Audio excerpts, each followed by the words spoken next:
Salut les Frenchies, j'espère que vous allez bien.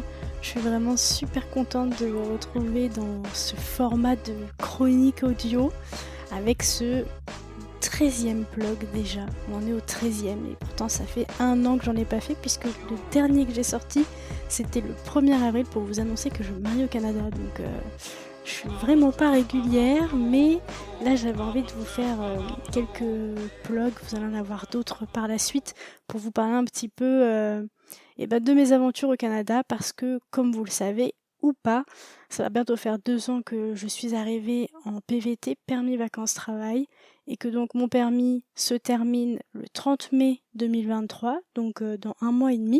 Et j'avais envie de vous parler un petit peu de la suite parce que vous me l'avez souvent demandé.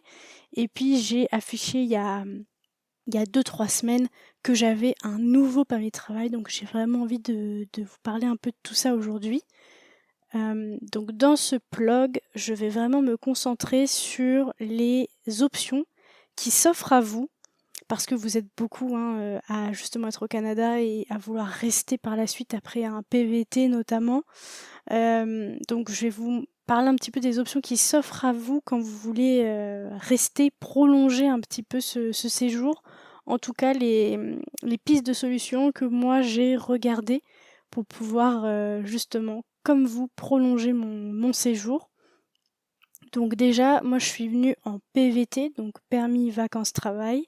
C'est un permis de 2 ans qui est un permis ouvert, ce qui veut dire que je peux travailler pour n'importe quel employeur, je peux changer autant de fois de job que je veux, et surtout je peux aussi ne pas travailler pendant 2 ans si les finances me le permettent. Donc j'aurais très bien pu partir faire un tour du Canada et ne pas travailler, ou alors faire juste des petits jobs par-ci par-là.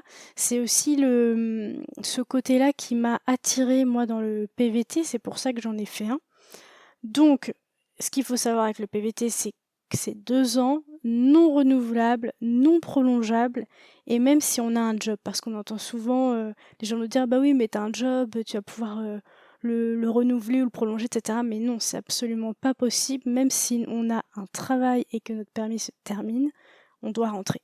Donc ça, c'est vraiment injuste. Avant, il y avait une solution qui était beaucoup plus facile.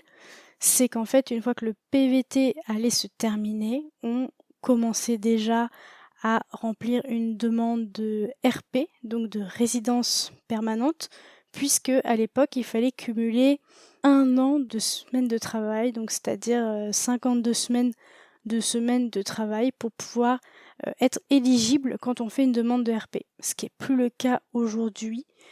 Ça va faire 1 an que ça a changé, il me semble. Maintenant, il faut avoir 104 semaines de travail cumulé, ce qui est quasiment impossible puisque c'est les 2 ans du PVT. Et souvent, on n'a pas travaillé pendant 2 ans, donc il nous manque peut-être quelques jours, quelques semaines, quelques mois. Et donc c'est très frustrant pour pouvoir rester. Ça, évidemment, ça complique un peu les options qui s'offrent à nous.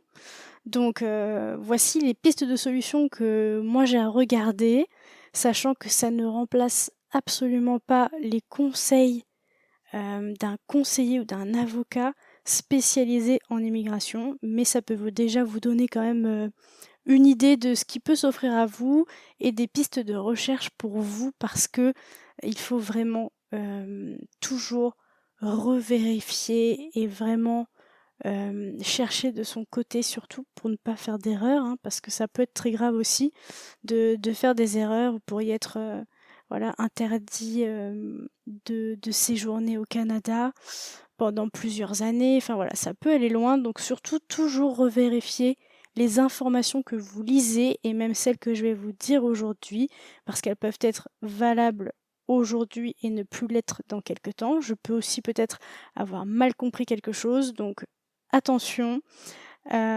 Toutes ces informations sont à prendre avec des pincettes et surtout à revérifier après derrière par rapport à votre situation, parce qu'en plus, l'immigration, hein, presque chaque cas est unique. Donc, en premier lieu, si vous avez un conjoint avec vous, ça peut vraiment vous aider, sachez-le. Donc moi je suis venue en PVT, donc avec mon conjoint qui était rattaché à moi en tant que conjoint de fait. Donc c'est moi qui avais le permis ouvert. Lui avait donc un permis ouvert aussi rattaché au mien. Et en fait, ce qu'on a fait, c'est que pendant, on est resté, oui, 1 an. Et puis, au bout d'1 an, mon conjoint a lui aussi fait une demande en ligne. Donc, pas pour un PVT, mais pour un JP, un jeune professionnel donc. Donc, la différence, c'est que le jeune professionnel est un permis fermé, toujours de 2 ans, mais du coup, avec vraiment une entreprise distincte. Et donc, si jamais on veut changer, à chaque fois, il faut retourner faire le tour du poteau pour pouvoir faire changer le nom. Donc le tour du poteau, je l'ai déjà expliqué dans un ancien blog si vous voulez écouter. Mais en gros, vous devez aller à la frontière américaine et puis faire un U-turn, c'est-à-dire un demi-tour à la frontière américaine pour re-rentrer sur le territoire canadien, puisque c'est des permis qu'on peut demander que à des points d'entrée du pays. Donc voilà, si jamais vous devez changer d'employeur avec un JP, sachez que c'est complètement possible, que c'est plutôt courant et que vous avez par contre à faire ce tour du poteau. Donc c'est des journées de perdu, quoi, tout simplement. Donc ce qui s'est passé, c'est que mon conjoint a fait donc une demande de jeune professionnel, donc avec un permis fermé rattaché à son entreprise. Et on a décidé que moi, donc, je me rattacherai à lui en tant que conjoint de fait cette fois-ci. Donc on a inversé un peu les rôles. Mais par contre, moi, j'ai toujours un permis ouvert, donc c'est assez flexible. Donc voilà, il faut aussi être à l'aise avec l'idée d'être rattaché à un employeur. Même si, comme je vous l'expliquais, c'est pas si compliqué de changer. Voilà, il y a quand même cette idée à laquelle il faut se faire. Et puis évidemment, il faut avoir un conjoint pour pouvoir faire le switch, évidemment. Ensuite, vous avez une autre option qui va être de reprendre vos études ou alors votre conjoint, si vous avez un conjoint également, parce que ça permet en fait d'avoir un permis de travail qui va être rattaché au permis d'études du conjoint. Mais voilà, le permis d'études, évidemment, c'est de l'argent. Il me semble qu'on peut travailler aussi. Donc ça, par exemple, ça, c'est une information qu'il faut vous vérifier. Si vous voulez travailler aussi à côté de vos études, mais vous ne pouvez pas dépasser un certain nombre d'heures. Donc il faut faire attention à ça. Ensuite, en troisième option, vous avez l'option de l'EIMT. Qu'est-ce que c'est l'EIMT? C'est l'étude d'impact sur le marché. Donc en gros, ça va être un permis fermé rattaché donc à une entreprise. Par exemple, si vous êtes en PVT, que vous avez un travail, que ça se passe super bien, vous pouvez demander un permis de travail fermé à votre entreprise s'ils ont la possibilité de le faire et le budget parce que c'est aussi payant. Pareil pour les prix, il va falloir que vous vous renseigniez parce que ça peut changer. Et puis peut-être que vous avez des frais et l'entreprise aussi, ça j'en suis plus sûre exactement. Donc surtout bien regarder. Donc en fait, l'étude d'impact sur le marché, c'est l'entreprise qui s'occupe de faire tout ça finalement pour prouver au ministère du Travail que ils n'ont pas réussi à combler le poste que vous occupez avec un Québécois et que c'est pour ça qu'ils ont embauché de la main-d'œuvre étrangère, donc vous. Donc il y a des démarches à faire, etc. Donc ça se fait pas 3 jours avant que votre PVT expire, évidemment. Mais c'est une option qui est envisageable et il me semble aussi que pour faire valider ce permis, vous devrez également faire le tour du poteau puisque c'est toujours au point d'entrée.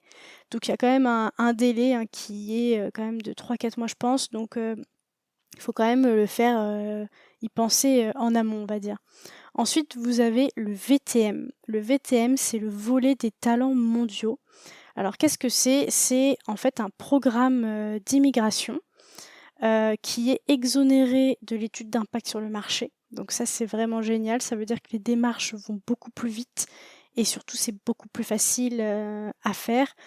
En fait, c'est le gouvernement québécois qui a lissé des CNP, donc c'est la classification nationale des professions. Oh, je sais même plus ce que c'est ce que ça veut dire exactement, mais en gros c'est ça. Chaque job en fait a tout simplement un code du ministère du Travail et en fait ils vont lister toutes les CNP des jobs qui sont en pénurie au Québec et dont ils ont besoin. Donc par exemple ça va prendre les métiers d'infirmier, ça va prendre les métiers notamment dans l'informatique, donc les TI. Donc il faut que vous regardiez si votre job fait partie de cette liste de CNP recherchée par le gouvernement. Si oui, vous êtes normalement éligible au VTM, donc le volet des talents mondiaux, qui vous offre un permis fermé avec votre entreprise de 3 ans. Donc voilà, ça c'est à checker aussi de votre côté, et les démarches sont plutôt très rapides. J'ai entendu 2 ou 3 semaines pour pouvoir obtenir ce genre de permis. Donc c'est vraiment une option qui est très intéressante si vous remplissez tous les critères. Ensuite, vous avez évidemment la demande de résidence permanente. Donc moi, je parle toujours au Québec parce que je vis au Québec. Donc au Québec, comme je vous expliquais, c'est pas possible parce qu'il faut cumuler 2 ans. Mais ce que vous pouvez faire, c'est aussi regarder dans les autres provinces canadiennes, les critères pour pouvoir faire la demande de résidence permanente et donc d'entrée express. Ça peut être aussi une solution si vous êtes prêt à quitter le Québec, si vous êtes prêt à aller voir une autre province, ça peut être possible. Alors après, sachez que vous devez un certain nombre d'années à une province quand vous faites ça. Donc je connais pas le nombre d'années, mais ça peut être, vous devez par exemple devoir 3 ou 4 ans à une province et donc rester 3 ou 4 ans dans cette province avant de bouger. Donc ça, c'est quand même quelque chose à prendre en compte aussi. Donc ça, c'est à peu près toutes les options que j'ai regardées, que j'ai envisagées pour moi. Donc j'espère que ça va vous aider à trouver quelque chose qui pourrait éventuellement vous convenir, une piste qui pourrait être intéressante pour vous, pour votre situation. Je vous rappelle que le dernier conseil et le plus important que j'ai à vous donner, c'est si vous en avez les moyens, c'est vraiment de faire appel à un conseiller en immigration ou un avocat spécialisé dans l'immigration qui pourra répondre au mieux à votre situation finalement et vous donner les meilleurs conseils. Donc j'espère en tout cas quand même que ça vous a aidé et que ça vous a peut-être redonné espoir sur votre situation, parce que mine de rien, il y a quand même plein de choses qui sont envisageables, et même les pistes que je vous ai données, c'est peut-être même pas la moitié de tout ce qu'il y a. Donc voilà, n'hésitez pas à m'écrire si vous avez des questions. J'essaierai de vous aider évidemment à mon échelle, parce que je ne suis absolument pas conseillère en immigration, mais si jamais vous envisagez de faire un JP ou que vous voulez aller faire le tour du poteau, que vous êtes un peu dans les recherches pour le VTM ou éventuellement la RP, peut-être que je pourrais au moins vous donner quelques pistes pour vous aider, donc n'hésitez pas. Et puis nous, on se retrouve très vite avec un nouveau vlog sur mon tour du poteau quand j'ai fait mon changement de PVT, permis vacances travail, en permis jeune professionnel pour mon conjoint et donc en permis de conjoint de fait pour moi. Ce sera donc la prochaine chronique qui sortira jeudi prochain. Je vous souhaite un bon week-end les Frenchies!